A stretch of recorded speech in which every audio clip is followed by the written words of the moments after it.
the likes of Nelson Senkatuka will be looked at closely in how they handle this fixture. For Mbarara City as well, they do have quite a star-studded setup that has been doing them a mixture of result coming into this fixture. Of course, you could see that Abdul Kimera maintains his place in goal, not forgetting Joseph Akandona, who comes back as captain.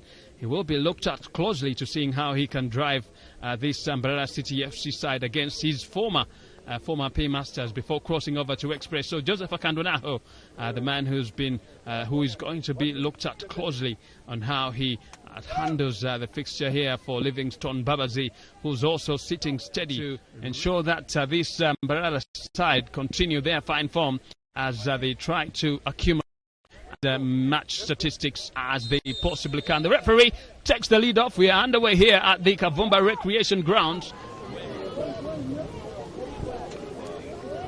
Well, you wonder why the ball is still stuck on the far side, but you have Marvin Youngman getting out of those chains. Just to open up on the wide side there for Solitilo, but taking too long to make that decision.